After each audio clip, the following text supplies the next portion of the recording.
Hello guys, अस्सलाम वालेकुम। क्या हाल है? मैं उम्मीद करता हूँ आप सब खैर खैरियत से होंगे। This is my new car. ये मेरी न्यू कार है। This is very fast.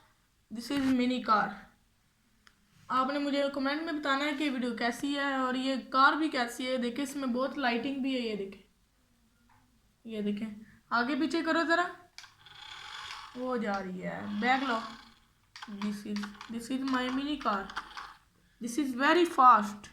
ये बहुत तेज़ है। ये आगे पीछे भी जाती है। जरा करके दिखाओ।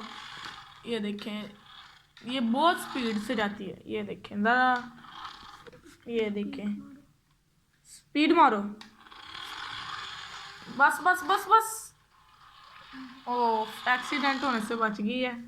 ये देखें, इसकी लाइटिंग देखें। इसके अंदर बहुत सारा कुछ लगा हुआ है। ये देखें, इधर से मूर्ति पे चलाओ, ज़रा चलाओ।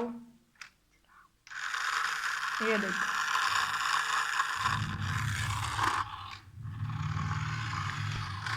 ओए होए होए। ये देखें, बैग लाओ।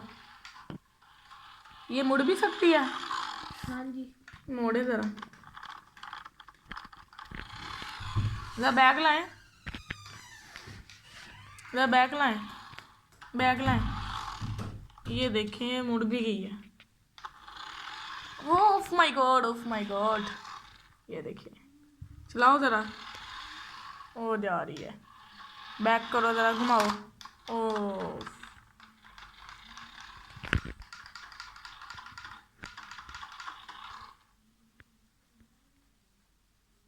ये देखें। अब आपने मुझे कमेंट में बताना है कि ये कार कैसे लगी है। आज के लिए इतना ही। अल्लाह हाफिज़।